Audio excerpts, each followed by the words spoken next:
dad actually sat down with me, 15. I'm the youngest in the family. Davey, you need to focus on making money. I started my own accounting firm when I was 25, 26. People said I was crazy, you're too young to do that. So they're pitting the high net wealth to the poorer people. So they're making them think that it's a fight between them two. But really, the ones that are winning, the corporations. If you're a small business owner and you don't have the funds to be able to pay for the right advice, tax lawyer or accountant, who do you think is going to win? What should small businesses be doing to protect themselves moving forward? Hi guys, welcome to the Finance Show with Joe. We've got a very special guest with us today. He's got over 50,000 subscribers on YouTube. He's got over 60,000 followers on Instagram. And he has become one of the most prolific accountants in Australia because he cuts through the bullshit and he speaks directly to the youth.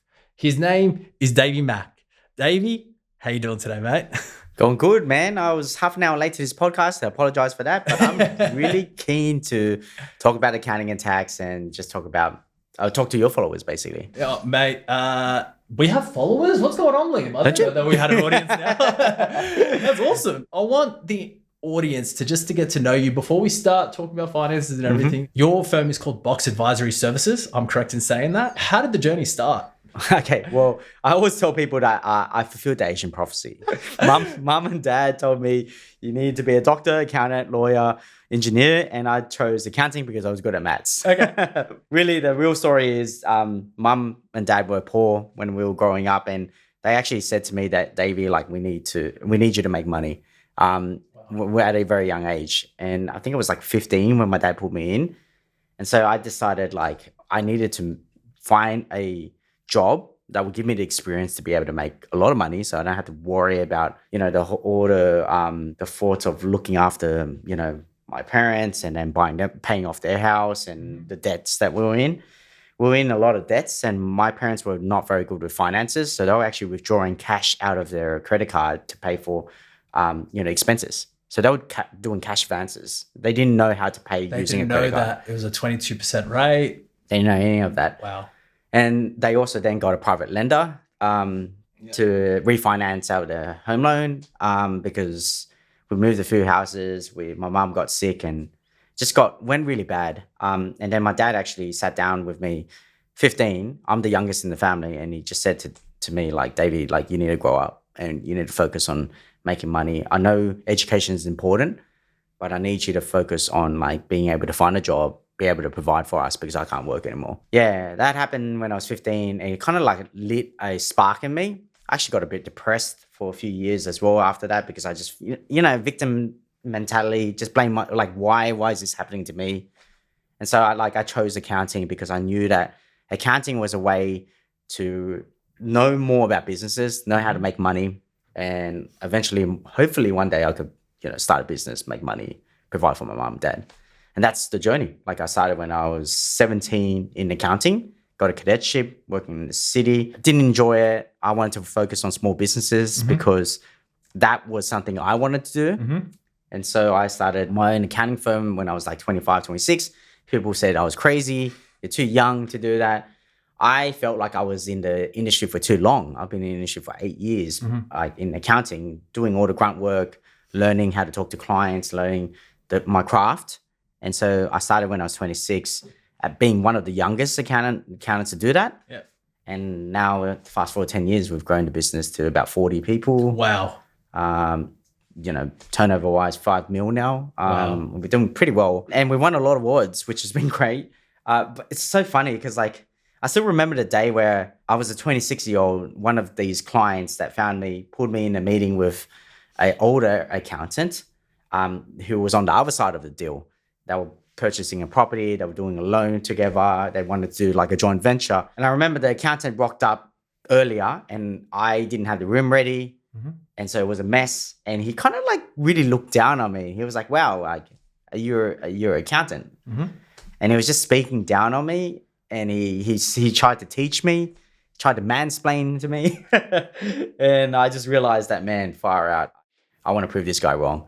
I want to be able to prove to the world that I know my shit and I know how to run a proper accounting firm. I know how to teach clients everything. And yeah, luckily, COVID hit and I was doing videos online and it just boomed from there, and our social media went a bit crazy. Yeah, your social media is one of the best I've seen in the financial services game. The way that you're able to articulate, explain, assist people in digesting what is actually happening in the real world is, I would say, second to none. Wow. It's, who do you have? Who's your competition? It's you yesterday. Truthfully, that, because I hear these stories, I know what it is. It's you yesterday. It's not, you don't have competition. You're like, how can I be better and how can I grow? Yeah. I'm always trying to improve 1% every time. Like I remember when I started doing videos like 6 years ago, my video editor, I'm pointing at to your video editor, and my video editor said to me, Davey, I don't think we should post these videos. And I'm like, what do you mean? Like, and he's like, you're not that good.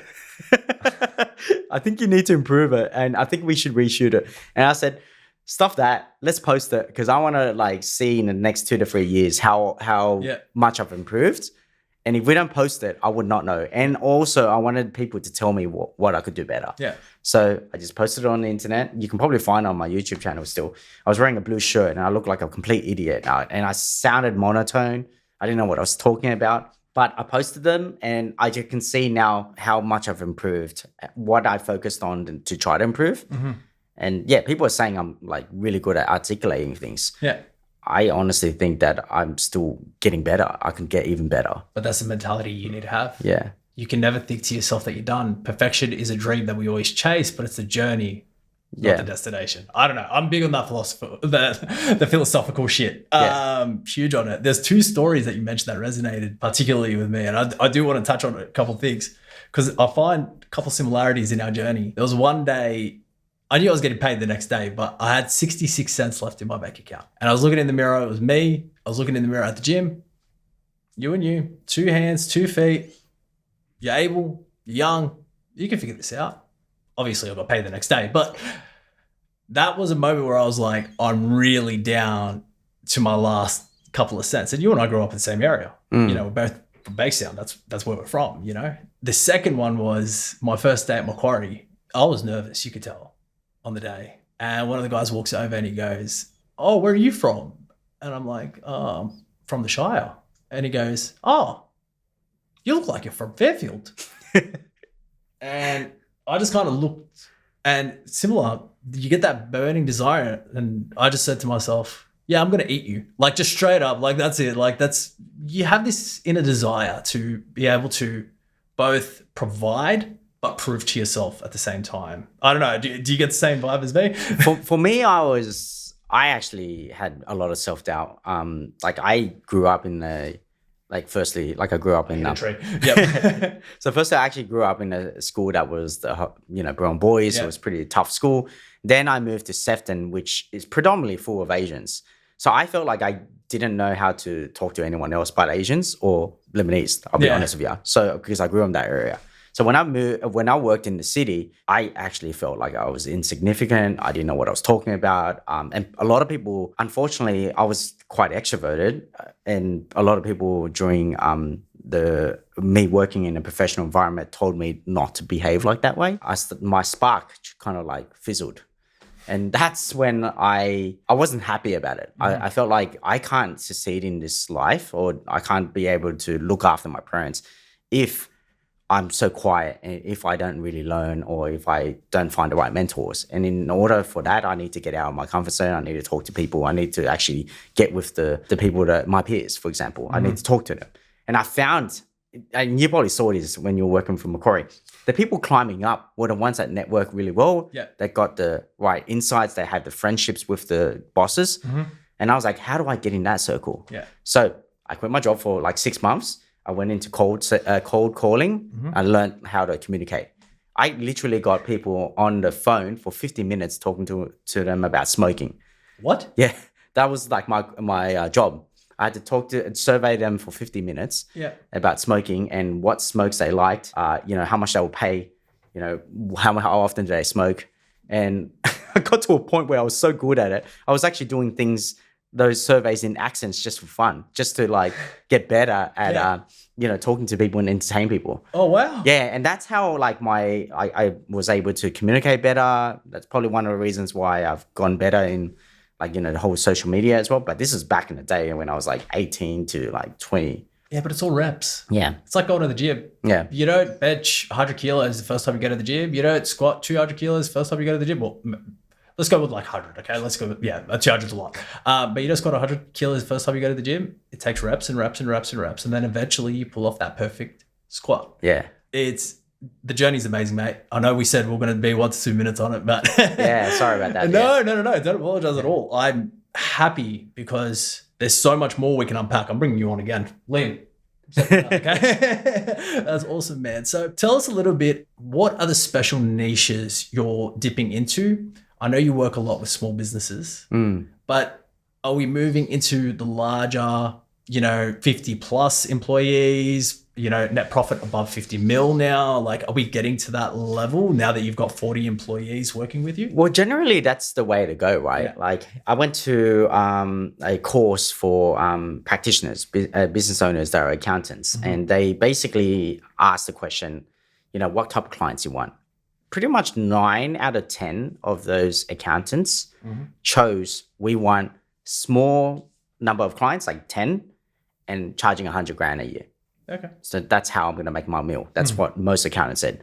I said, I want the opposite of what you guys want. I want thousands of clients charging, 3 to 5 grand a year. And they're like, what the hell? Why would you do that? There's too much risk. There's like too much work. How can you deal with the relationships? And I said, because one, I really like those clients. It's good fun. Yeah. Like I like to see them grow into bigger businesses. But also you guys don't want them. There's going to be a market for it. So let me take on that market. Yeah. And I felt like I was really good at dealing with those clients. Yeah. Because they were just the mum and dad pops that I just really cared about, which a lot of people don't care about. That's my market. So I actually don't want, grow into a firm where we just deal with big clients. And that's kind of the reason why when my boss who merged with KPMG and they sold their business, I left because I didn't really want to work with bigger clients. I wanted to focus on the mum and dad pops. They're running a family business and they want a lifestyle business that looks after their family. It's weird. You would understand this because I think your family has this too. But us ethnics, like our Asian background, the most happiest families are the ones that have a really great family gathering all together, and they have like a business that the whole family is part of. And everyone just works together. Yes, there's fights. Yeah, there are massive fights. But because they see each other every day and they're like building something together for 20, 30 years, those guys are the most happiest. The memories are created during those 20, 30-year journeys. You remember the time where your mom and dad was owning the cafe or the corner store selling like lollies and you used to be the most popular guy selling, like being able to bring your friends to. Yeah, you remember those things. It's true. And that's the most happiest moments I've seen. And I see that because I see my clients go through that. And that's why I want to work with those clients. So with those clients, the demographic, they're growing. They're wanting to grow. They're wanting to expand. They've got young kids or their kids are teenagers. Are you attracting those clients because you're able to speak their language, those that are 45 and under? Or do you think it's more so the dinosaurs of the industry? And I'm just going to call them that because I have them in my industry too. They don't want them. Like, what do you think it is? Is it a mix of both? I think that accountants are very one-dimensional. Yeah. They don't think multi-dimensional when it comes to their advice. And so the way I look at things when I pick up a new client, I look at it, I want to be your accountant for life. And so I need to look at what your intentions, your goals, your future wants, what you want to do with your kids as well. And so I give advice throughout their life, and I give advice now knowing what your plan is in the future. Yeah. And so I think that like a lot of accountants, they learn accounting through a textbook, and a textbook that was taught by universities that were written years ago, like 10 years ago, 15, 20 years ago. And the textbook that was written back then, was written on the fact that we never had online banking. We had bank statements that were sent to us. So it's very reactive because once you get the bank statements, you have to key all that information into a system and then we can advise you. So we're advising you based on the numbers that we found for the last 12 months. But now in the future, well, not the future, the present now, so much more different. We can get that data right now from the last 12 months, but we also can get future data as well. Like AI can pretty much now, forecast what your numbers will be. And they're trying to do that right now. So the advice needs to change, but right now, as you call them, dinosaur accountants, they don't know how to get with the times where they don't know, they're still reactive rather than proactive about the information that's being received. And some of them are still just using bank statements. Do you do a lot of R&D or do you do a lot of testing yourself? Because I know I've done my fair share of like, nah, this technology is crap. Nah, this one's actually good. Yeah, we're going to be using that in our team and stuff. Yeah, 100%. Like I think like I call myself a CEO, but I think like I call myself the janitor. I'm just here to clean stuff up, you know? Well, lately I've been calling myself a CEO because I think that my responsibilities has changed. I have to, like my vision and my goals, like my jobs and responsibility of managing the business now is vision and strategy, finding the right resources and managing the resources for the team, putting out fires for them, and decision making. They're the things I need to do. And one of them is in vision and strategy, making sure that we get with the times, that we don't get competed out of the whole competition because we're not using the right technology, not using the right softwares to make sure that our pricing and our productivity is always state of the art with the whole industry. So, and I think 5-10 years ago when I built the business, I had one way of thinking about the business, but it's changed a lot significantly. I'm always looking for a competitive advantage. That's my biggest thing. And you saw, we were talking about it earlier, like I taught myself how to self-video edit. That's my biggest competitive advantage because if something comes out, I can do it myself. It'll be uploaded in 2 hours as opposed to sending it to an editor. No, that wasn't my vision. Send it back. And then there's a back and forth back. And you go through it yourself. And being able to do that R&D, being able to understand what the pain points of the client are, and being able to discover a technology to be able to assist them. I think that's a massive thing. I think that being able to fulfill that for individuals is a huge thing. Yeah, 100%. Like AI is going to change the world, and especially the accounting industry. It's all about numbers. If we can speed up our process of doing the work and like the low level work, and then we can provide more advisory work for our clients, everyone's going to benefit. I would, I'm going to argue. I think AI is a tool. I don't think it's going to reshape everything as people are indicating. ChatGPT really exploded around 2022. Since then, yes, have there been improvements? Do we have faster speed for loan applications? Are we able to detect things much quicker? Yes. But what I noticed people miss most, or what they want most, is that customer service and that customer connection. And that can't be replaced. Yeah, 100%. I'm a big advocate of you utilize AI to improve you, but don't use it to replace you, if that makes sense. Yeah, 100%. Like before AI, there was like 3 things that happened. There was like cloud accounting. That was new. People were thinking accountants are going to lose their job as well. And then there was offshore accounting. Like, you can just offshore order work over to India or Philippines. Yeah. And that was going to change things too. And then before that, there was probably something else. Yeah.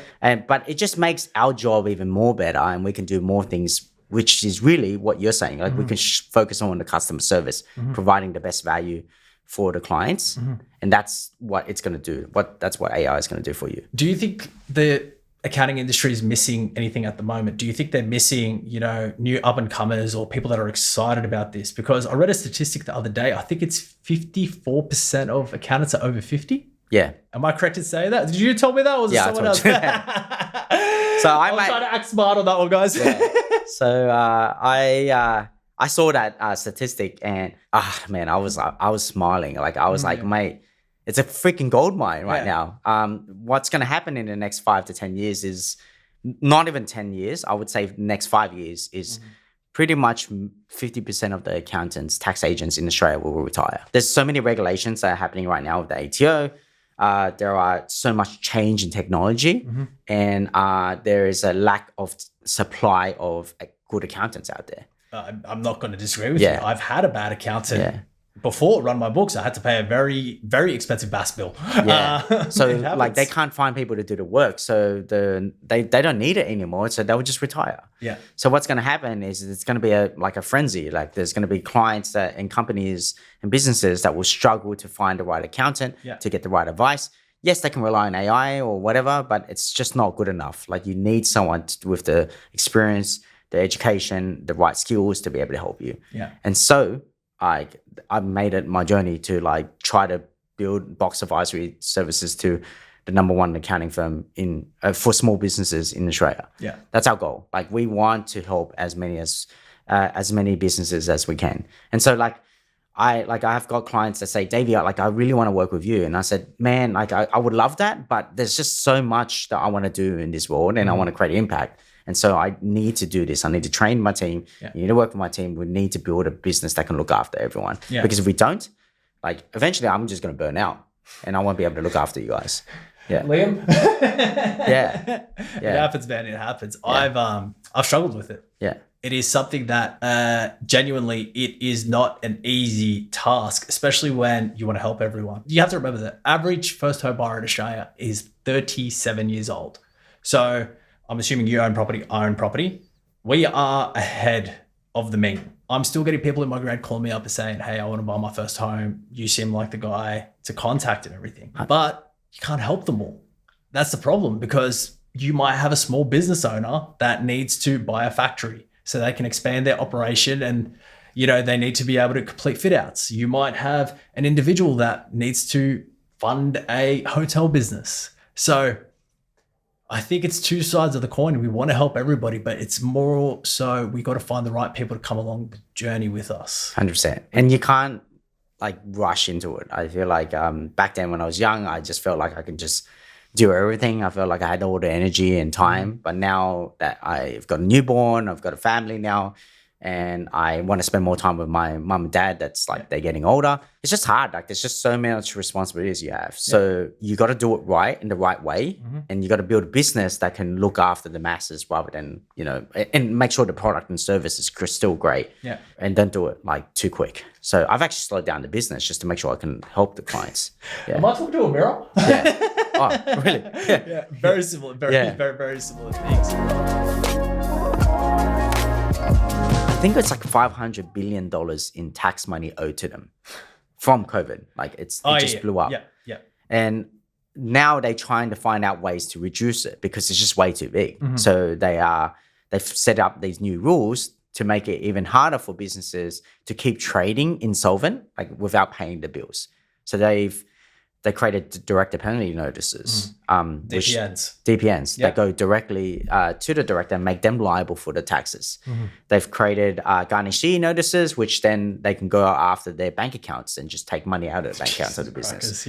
And the third thing is they've reported it to credit authorities. They disclose the tax debt of those companies, small businesses especially, to the credit rating industry, which has affected your industry. Oh, no. So this has ripped our industry in half. Yes. So people can now get tax defaults. Yes. Okay, on their Equifax scores as well. That's something that pops up. Identification is a huge thing now. They've gotten more stringent, especially when it comes to company and trust-based borrowing. That was a shit show for the last 2 years. Initially, I had thought that it was because of buyers agents in the industry just telling everybody, hey, go set up another company or trust and, borrow against that. That was risky lending. It wasn't the core issue that was at play. The core issue in the banking industry, or the reason why they started bringing in all this AML tranche 2 stuff, is the risky money laundering that was occurring. And we've seen stories in the last 2 years of, I'm not going to name the banks because then I could get in trouble and lose accreditations, but certain banks are going to get fined $250, $300 million. I'm not allowed to say it. But they got them fined. Why? Because they weren't reporting these things correctly. Now, I like these rules as well because the difference between our two industries, you're an accountant. That's a 4-year degree. I've got a degree on the wall, okay? I studied economics and maths. I didn't need that to become a broker. It's a 1-day course, ChatGPT assignments, and here's your certificate for go handle someone's passport, tax file numbers, driver's licenses, and go on your way. There's 27,000 brokers in Australia. It's growing really fast too. Well, all the financial planners, too much compliance there. All right, we're going to go become mortgage brokers, all the buyers agents now. Same with accountants. Yeah. The accountants are moving to become mortgage brokers as well. It's crazy how much of an on-flow effect all this extra compliance has had. And it leads me to my next question. You've had to make a shift from strategic advice to compliance-based accounting. Am I correct in saying that? It's not the shift. I think it's just that a lot of accountants and gurus that teach the accounting industry say that you need to teach clients advisory. That's what the clients want, advisory. they want to be advised. But before you can advise, you need to know the numbers. And so compliance needs to be done. And so a lot of people forget about that part, that extra step, that you need to do the compliance work first. So you need to do the tax returns. You need to get your zero accounting software up to date. You need to know your numbers before we can advise you. Like I get calls or questions with like, people like businesses or clients or ex-clients that used to talk to us. And they always say, Davey, like we never get any advice from you. And I always say, well, it's because you don't give us the information. So how the hell do I give you advice? If I gave you advice based on no information, I'm doing you a disservice because I don't know what the frick I'm talking about. And the advice I'm giving you might not apply to you. Yeah. And so that's why you have to get the compliance first.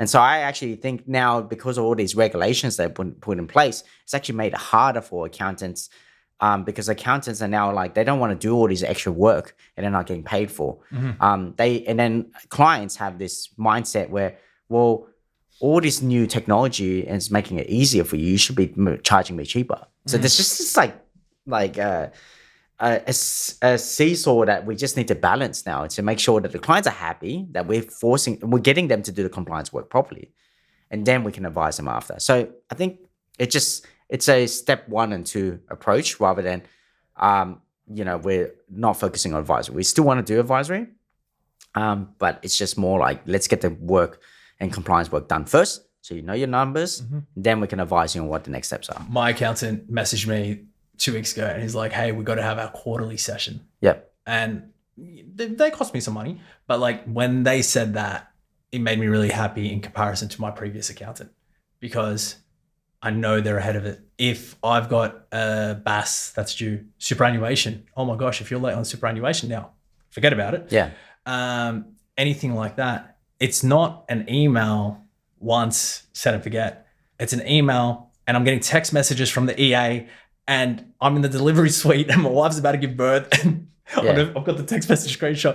I'm literally in the delivery suite. It was about 8 hours until she gave birth, by the way. Yeah. And she's messaging me. She's like, hey, I need you to log into Xero right now. I need you to do 1, 2, 3, 4. And I'm like, okay, I guess I have to do this. Wow. You need to get that stuff done. If you don't do it and you don't get your compliance work done, that's where the ATO has put in all these new rules. Well, the rules have been around, but they've given themselves so much power now that they can do a garnishee notice and collect money from your bank account. They can issue a default on your credit report. And when that happens, it actually stops your business from running. And until you organize a payment plan with the ATO, then that's when you can actually get back on top of things. But by then, the damage might have been done already. Yeah, and that really affects your business. So you mentioned earlier, we've got $500 billion in debt from COVID. We've seen a lot of government work pick up, like a lot of the unemployment. So unemployment went from 4.5 to 4.1, and that's because a lot of government sector jobs were created. Now you deal with the tax office a lot more often than I do. Do you believe that they've increased the amount of people that are working in the ATO to increase that revenue as well? And are they being empathetic towards small business owners that have just come out of COVID, that have gone through these interest rate hikes, that are, dealing with the cost of living crisis, a pack of diapers? Diapers are expensive, man. Like all those sorts of things. Do you think that a lot of that unemployment has moved into there to win back that money or get back that money? In honest opinion, like this is just my personal opinion, okay? Like no one's said anything. Guys, this is not financial advice. So I think honestly that the ATO has a big problem, which is that they don't have enough money to run not the ATO, the government. The government itself doesn't have enough money to run the economy. Yeah. And so the government now has tasked, the treasurer to find other ways to tax people more, to get more tax money to be able to run the economy. And so now one of those rules was like, hey, we're going to give you, I can't remember, like I think it was like $1 billion. Yes, $1 billion worth of tax money to hire the right amount of people in the ATO workforce to be able to go after the large businesses as well as the small businesses for the tax debt that they owe. This is talking about international, multinational taxes and also small businesses. But when you've got a large government authority going after you, such as the ATO, if you're a small business owner and you don't have the funds to be able to pay for the right advice, tax lawyer or accountant, who do you think is going to win? The ATO. Yeah, the ATO. But when it comes to multinational businesses, I'm not going to name any names, but they've got billions of dollars or hundreds of millions of dollars to fund a legal battle or get the right tax advice. So they generally are able to get away with it because they know all the loopholes. Yeah. And so who really loses when something like that happens? Small business. Yeah. And so I just don't think that this is right because I read a stat somewhere that individual taxes in Australia fund 50% of the tax revenue. Jeez and crackers. But they're trying to find more ways to tax the wealthy. Yeah. And they're trying to pin the wealthy individuals against the poor individuals. And so they're creating all these new rules, like, trying to get rid of the CGT discount because they're blaming the wealthy that they are the problem. But these are Australians like me and you. They came from nothing. We came from nothing and we grew our assets and our businesses and income from nothing because we believed in the Australian dream. But now they want to tax us more.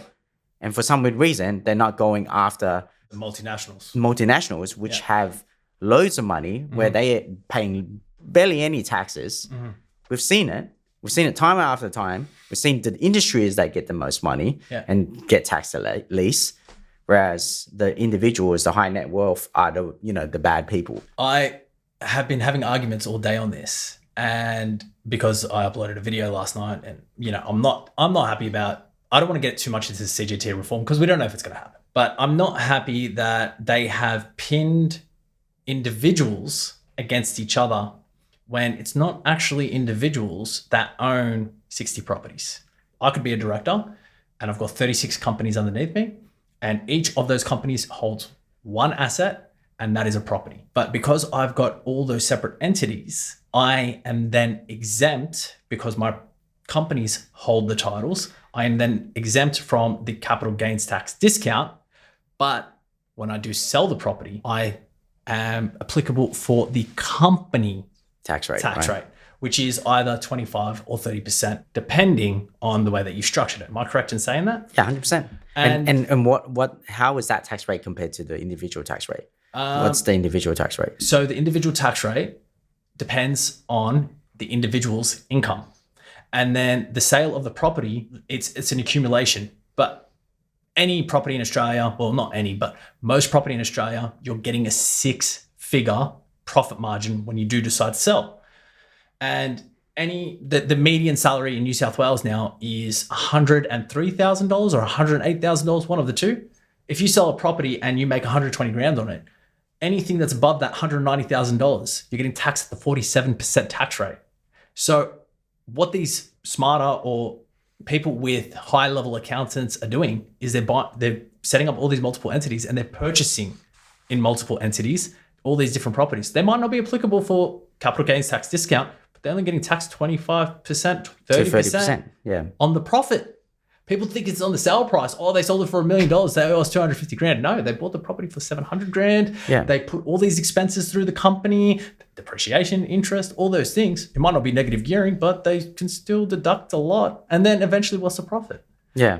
And now they're pinning, we weren't supposed to talk about this, but now they're pinning, mum and dad that's gone and bought 2 investment properties. So they made it harder for individuals. Yeah. Like they are willing to invest and put their hard-earned money to grow their assets for the greater good of the economy. Yeah. And they're taxing them, but they are making it easier for companies to make profit, which is the problem of why I do all those videos. I do those videos because I just want to make sure that everyone understands the better way of doing things, the way the multinationals are saving on taxes. And I want to kind of educate everyone else. Do you think all this blah, blah, blah, and we're taxing this, we're changing that, do you think it's a distraction? Yeah, most likely. Do you have any tinfoil theories at the moment? Oh, look, I think that, again, my personal opinion, I think the government are too scared to go after the bullies, and the bullies being the multinationals that have a lot of money.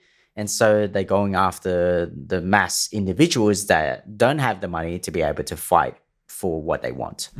Exactly how I said it with the ATO having $1 billion to be able to invest and find more tax money and claw back the tax money that has been lost, right? They're going to go after small businesses. They're going to go after the individuals, the high net worth individuals that don't have as much power, because they're pitting each other against each other. So they're pitting the high net worth to the poorer people. So they're making them think that it's a fight between them two, but really, the ones that are winning are the corporations that are making most of the money. And funnily enough, you see these corporations operate in every major capital city. They might not go by the same name, but there's intercompany. Yeah, but then the main holding entity is not even in Australia. Yeah. Like, what the freak, right? Yeah. Like, how is that even possible? Yeah. Like, I looked at the top 10. Well, I didn't look at all of them, but the top 10 wealthiest companies or individuals. Their company's not even based in Australia. They are overseas. Yeah. Like, they are owned overseas, but for some reason, like, and how much tax are they paying when the money goes over there? I saw David Pocock's video the other day where we are paying more in tax on beer than we're getting from our gas exports. And that was the one that I was like, oh, that one's going to come around election time, I think. Oh man, you wanted to go there, do you, with the gas? No. I don't know enough about it. Yeah. I don't know enough about it. I've been told there's royalties. I've been told there's this. I don't like commenting. Well, I do, but I don't like commenting on that specific because there's a lot more knowledgeable people out there. 100%. And if I start stepping into something that I don't know about, I don't know. I'm huge on conspiracy theories. Yes. My conspiracy theory is there is a reason why these gas companies or these uranium companies or whoever's exporting this stuff is getting this so cheap. And I have a feeling it's got to do with our defense deals because, America owns quite a bit of these companies. All right, we'll give you our gas pipeline. We're going to give it to you as a massive discount, but you got to protect our borders because we've got 1, 2, 3, 4 up there and they can invade at any time and take everything. That's my conspiracy theory. It's been in my head for about 6 months now and I'm living with it, But that's what I think it is. I think all this backhanded deals where, Scott Morrison is now a lobbyist for one of the largest companies, but there's always a backhanded deal where the politician, they retire or they leave and all of a sudden they're working a cushiony job and doing tours and all those sorts of things. So it's very interesting. I do want to get back into small business though. What should small businesses be doing to protect themselves moving forward? Well, definitely what I said, which is get on top of your compliance work. Understanding your numbers is the most important thing because of the fact that the ATO now have so much powers. If you're not on top of things, they can really fine you. They can charge interest, and then the interest is not tax deductible, and then they can put a default on your company or your business or your personal name, and then when that happens, it's like pretty much avalanche that's going to happen because you can't get the finances you need to run your business. You might even not be able to set up the accounts that you need to be able to, like Amex account or credit card accounts, as well as trading accounts that you need with the suppliers that you have. So that just holds your business. So the first thing is get a good accountant to be able to help you out. Learn how to even know the numbers yourself because, like you said, there's not that many good accountants out there. So you need to learn, educate I'm sorry, yourself. guys. I'm sorry to laugh, but yep. 100%. So, well, that's hence why I do the videos because I just can't. There's only so many clients I can deal with, right? And so, educate yourself. Educate yourself on what you need to do. There's so much content out there now, not just mine. There's Hive. What's it? Hive Mind. Hive accounting. Hivewise, I believe. The Greek girl. Yes. Yeah. She's doing it as well. There's heaps of them. There's Charlton's. There's other accountants out there that are talking the right lingo and explaining things for free. And so you get to know more of that. You educate yourself. And I think that the problem with business owners is that they're so focused on making money and putting money in their bank account, they don't actually know how to prepare their tax returns and financials to be able to grow their business even more. Because we live in a society that requires you to provide those documents, the compliance work, to be able to run your business. Correct. What I mean by that is financing requires you to provide tax returns and financials or pay slips. Getting rent from somewhere. Like, if you want to rent somewhere, you need to provide information like income that you made. You need to provide financials sometimes if you're running your own business. You need pay slips, for example. You just applying for a loan to buy buy a house, you need buy a car, you also need something. Yeah. So if you don't have those documentations, you are going to go through a roundabout way to get there, which might be low doc loans. It might be finding some accountants that might have to get your accountant's letter, which will cost you an arm and a leg, or you'll have to pay higher interest as a result. And then it just eats into your profit margins and just slows down your business. So if you just get the right compliance work, know your numbers well, you can make better decisions and you can grow your business properly. How can they protect themselves? How can they provide themselves asset protection within their business? And how can they ensure that? Yeah, you're getting into the structuring, right? Yeah, it's perfect. So I guess it just depends on what you're aiming for and your intentions. But, you've got companies, you've got trust, and you've also got SMSFs, super funds. So I guess it depends on what you're trying to achieve, right? The lowest tax rate in Australia, if you're going to set up an entity, it's not your personal name, it's actually SMSF, super funds. So, but the problem with super funds is you can't access that money until you're 60 plus, and you can't run a business through it, right? So you only want to put long-term assets in your SMSF or your super fund. And when it comes to running a business, you would look at a trust or a company. I'm a big fan of companies because the tax rate is 25%. And I feel like the government's going after trust. So I just feel there was something that was on the news talking about putting 30% tax on trust. And so if they do that, and they kind of have the powers to do that these days, that would result to companies having the lowest tax rates, apart from super funds. So I'm actually a big believer of using a trading company to run your business, and having a trust own the shares of the trading company, for a level of asset protection. Yeah. Because if everything was in your personal name, you're getting taxed at the highest tax bracket. Yep. But if someone sues you or goes after you personally, not just because you're running a business, but because you got into a fight at the bar and they got injured and now they want to sue you for medical bills or whatever, they go after you personally and your personal assets. And if your business is your personal asset, they can go after it. So that's why, firstly, this is legal advice, so make sure you go see a lawyer. But this is just general information. But basically, that a trust holding the shares of your business means that you don't own the business yourself personally. Correct. Your family trust does. Yeah. And so that creates a layer of protection. So those ways are ways to protect yourself.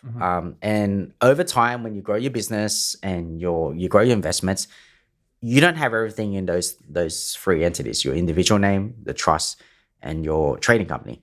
You might set up another company that's a bucket company where you can move some of your assets or invest your assets there. Why you will do that is because you want to keep that away from your personal name as well as your business, because your business is risky as well as yourself. But a bucket company doesn't do anything but just hold investments. With the bucket company, am I able to go find that on ASIC and then find out who the director of the trust is, or who the director or who owns the shares in that company? Is that still possible when the bucket company exists? You can, but you need the name of the company, right? Okay. So if you don't know the name of the company, how will you find it? Unless you go through the director. But there are how many Joseph Dayouds out there in the world? Oh, at least 100 in Sydney. So it takes a bit of time for them to find. It's a layer of protection. Correct. But in the end, all these protections, all these layers, all these companies and trusts, there are always a way to get to it. But if they know everything about you, they'll find it. Yeah. But if they don't know that, it's harder and harder for them to find. It's definitely very interesting, the bucket company concept. I haven't implemented it yet, and I am hopefully in the near future, but it's not something I've rolled out. Yeah, and I find that businesses don't get it. Individuals, they get advice from accountants, and the accountants always say, well, there's that 50% discount. So your tax rate going from 47% in your personal name goes down to 23.5%. That's lower than the corporate tax rate of 25 or 30%. So that's better. But that's just a one-dimensional way of thinking. Because like I said to you before, was that people don't really sell their investments or properties, or they might hold it for the next 10 to 20 years because they're reaping passive income or making income from it, from their business or from their investment property. So the result is then while the next 10, 20 years of you holding that asset or that investment, you're making all these profits and you're paying 47% tax in your personal name if you were to own it in your personal name, just for the sake of getting the 50% discount. So I'm not a big fan of buying assets in your personal name, but people do that a lot when they don't get the right advice.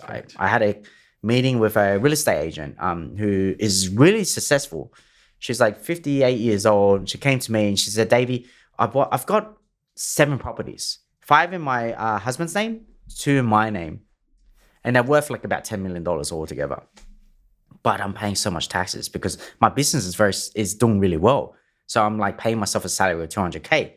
But I have to pay myself a salary of $200K. And I have to pay my husband a salary of $200. Why? Because I've got these loans that I need to pay for in my personal name. So they are paying already 47% tax bracket, right? And on top of that, every dollar they take out of their company, now 47%. But every dollar that they were receiving in rental income, they've owned these properties for 10 plus years, they're all positively geared, 47% tax. Wow. Because of the fact that they want to get the 50% discount on the sale of a property, which that has not happened. And I asked her, when do you plan to sell the properties? She said, not anytime soon. I'm 58 and she still doesn't want to sell because that's generally what happens. People don't sell their properties. They refinance the money out to buy more assets because refinancing doesn't result to taxes. No, it doesn't. Yeah. If anything, it results, I'm not an accountant, it can sometimes result to better taxation results because if you refinance and get another investment property, your negative gearing might be higher. You might be able to claim a higher net profit. You might be able to pay yourself a higher salary and then deduct, Yeah. Like there's so many things that are involved in that. Also, when you refinance, this is an argument I had last night as well. People don't understand that you can do intercompany loans. Yes. Okay, so let's say, I own in company 1, I refinance company 1, I draw down the equity from there. I can then loan that money to company 2, and then company 2 can go purchase the asset. Yes. Am I correct in saying that? Yeah. So the company 1 and company 2 have the same tax rate. Yeah. So what you're talking about is Division 7A and pulling money out of your business and then paying a top-up tax if it was in your personal name. Correct. So a lot of business owners would just make a lot of money, like say $500,000, and then they rip $300,000 or $500K out of their business and then buy an asset in their personal name. The ATO hates that because they see that your personal name is 47% tax, but the company tax rate is 25%, and you have not paid the difference. Yeah. So they call that Division 7A, and they make you pay a top-up tax. The great thing is company to company, they have the same tax rate, 25 or 30%. So therefore, the ATO doesn't care. So you can do that. You can just pull money out. And that's why I was a big fan. I'm being a big fan of bucket companies. I think that bucket companies are what the large corporations that have a lot of money, getting the right expert opinion, are doing. Basically, they own all the assets in the company. Sure, you don't get the 50% discount. And sure, the tax rate's about 25 or 30%, which is lower than the discounted rate when you get the 50% discount. But there are 2 problems. 1, we don't know what the government's trying to do. We have a feeling the government's going to reduce the discount or get rid of it. I will protest. Yeah. And 2, we don't think about all the different other incomes that you make before you sell the property. Correct. Rental income, income that you make from your business to service the loan. Right. Who's going to pay the taxes on that? Right. And if it's in your personal name, it will be 47%. But if it's in a bucket company or a company, it'll be 25 or 30%. Yeah. People just don't get it. And I think you're doing a fantastic job in educating people. You actually inspired me to go educate people a little bit on this. So thank you for that. I think you've done a fantastic job in doing that because I'm starting to see a lot more borrowers. They might not be your clients, but a lot more borrowers are they're savvier now. They're thinking about those things. Should I buy in a company? Should I buy in a trust? They're asking me these questions. I can't provide that advice. I go back to your accountant and speak with them. However, I think the average Australian who's interested in property, who's interested in business, who's interested in these things, because you're providing that resource, I think they are benefiting massively. Davey, is there anything else you want to tell our listeners if they made it all the way this far into the show? Where can people find you? Where can they find me? They can find me on YouTube, like Davey Mac on YouTube. That's my channel. I'm actually very responsive on LinkedIn. So some people think it's like, my EA talking on LinkedIn, but it's actually me. I do have a marketing agency that helps me with my videos, but I actually do all the messaging on LinkedIn. So they can reach me on LinkedIn. Davey Mac is my name. But yeah, I'm always wanting to help. And people always message me and they always know I'm busy, but I'm always the guy that wants to respond and help people out because, mate, I remember the time when my mom and dad didn't get the advice that they had, and they nearly went into a point where they had to, they got into a point where they had to ask their kids that were 15, 18, and 21 to help out for the family. And I know that if that ever happened to me, like I got a newborn right now, and if I had to ask my kid that, I just feel like a failure in business.